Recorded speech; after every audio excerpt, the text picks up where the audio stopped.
Today we're going... Oh, kid! She's just getting comfortable. Today we're going to make a hand-woven bag with tablet woven straps and wooden carved handles.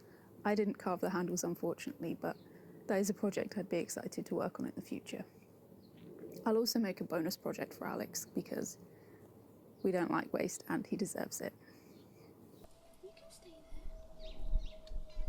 Oh.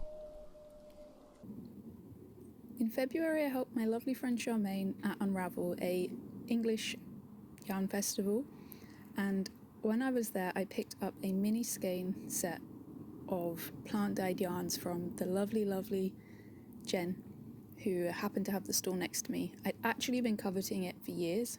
It's often the case that sponsorship money ends up going on necessary things but not quite supportive to the craft and to the channel itself, you know, council tax and bills, but I do try where I can to put money towards fun things that will deepen my knowledge and hopefully bring you some joy and knowledge too.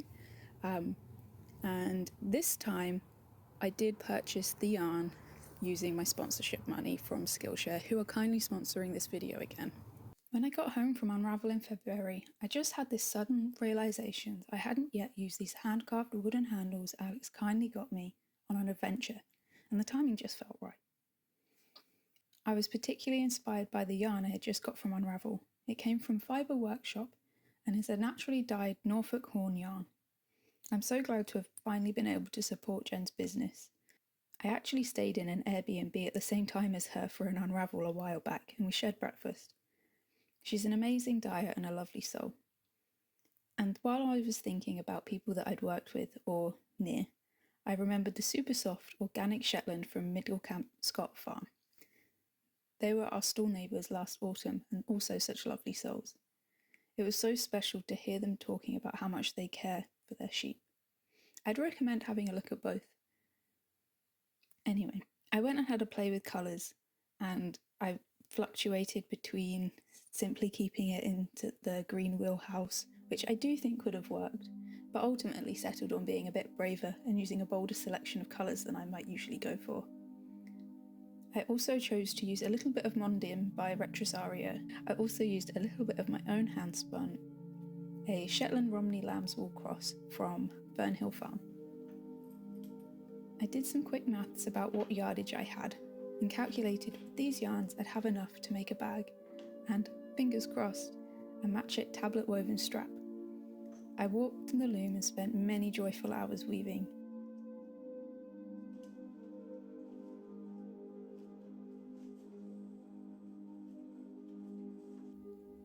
Hand-carved wooden handle bags date back centuries, with early examples found in the Viking Age, 8th to 11th century Scandinavia.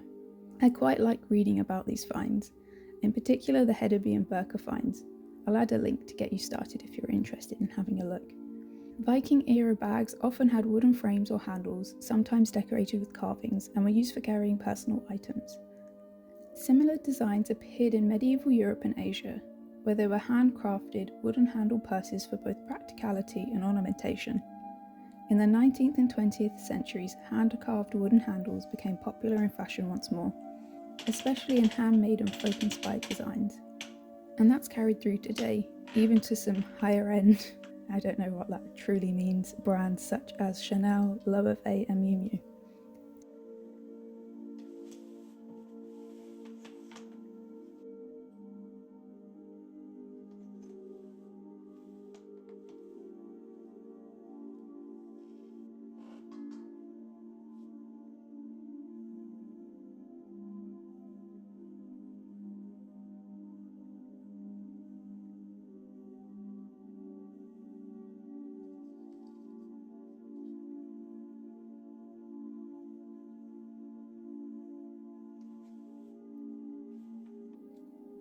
I could have gone for hours more. This project didn't seem to last long enough.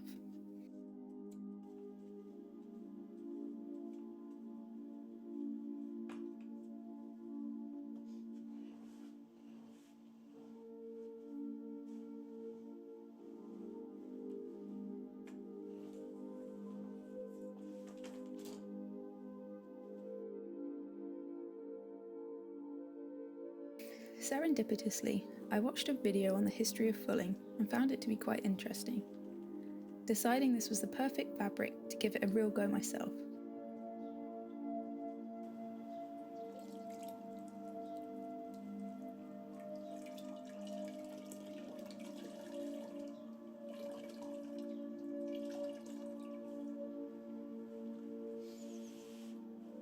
Safe to say it was therapeutic, quite a lot of fun, and amazing how quickly it seemed to make a difference bringing the fibres together and filling out the gaps. I can imagine this takes a lot more work on a longer piece of fabric and wanting to get a much denser finished project.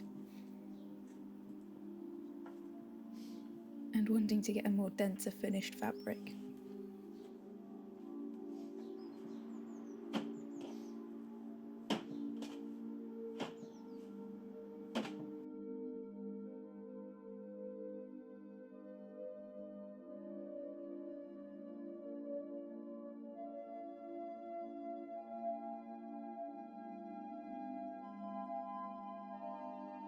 I was going to weave a plain strap to allow the woven fabric to shine, but after consideration, I'm trying to actively spend time contemplating projects at the moment, checking them not totally missing an obvious choice or a simpler method.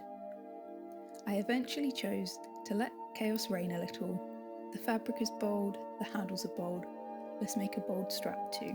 I ultimately went for an Uzbek tablet woven band with a mix of most of the yarns, and I finally had all the components ready to turn this into a bag. My sewing skills are still lacking, I can do it. I definitely could do with frequent refreshing and some obvious tips on improving the quality of my sewing. This would have been a great project to hand sew, and if I'm honest, I might have had a more enjoyable, gentle time if I'd have done so. I think the next class I'd like to take on Skillshare is Hand Sewing Basics with Bernadette Banner. This might have been a great project to have practiced and watched these. If you haven't used Skillshare before, it's the largest online learning community for creatives. It covers a wonderful range of offerings from illustration, sewing, design, and crafting. It's a community built by creatives for creatives, and you can learn at a pace that makes you feel good, whether that's longer learning sessions or dip in and out of shorter lessons. Each class has a practical outcome attached to it so that you can practice and build upon these skills, which is something I love and I think is the best way for me personally to learn. The first 500 people to click my link in the description box will get a 1 month free trial to Skillshare. If you would like to join in, it would be lovely to have you over there, and thank you again, Skillshare. Okay, so I decided not long after starting that I definitely had enough fabric to make Alex a foraging bag to out the fabric that I had. It was a little bit of a chaotic process, and I should maybe have thought more about sizing and finished projects, but I was excited and I did get a bit carried away with myself.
I decided to only sew on the handles and the strap temporarily with a simple running stitch.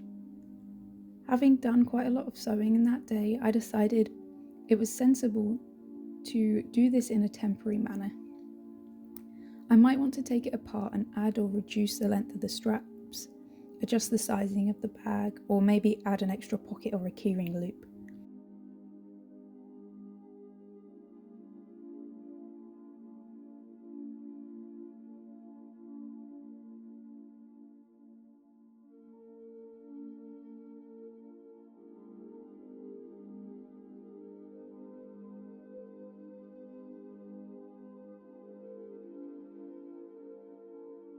I try so much to reduce my waste, especially with these whimsical projects. So when making Alex's bag, I decided to use the excess strap to make a little tassel feature and a keyring loop on top of his bag.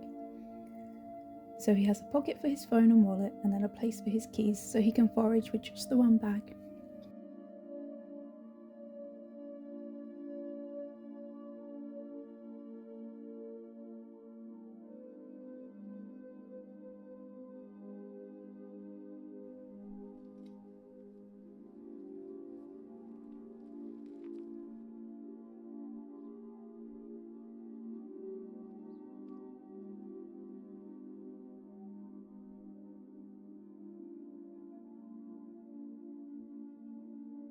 Overall, as always, I feel with these projects there's definitely room for improvement, and I had the most wonderful time at my loom and making this cloth.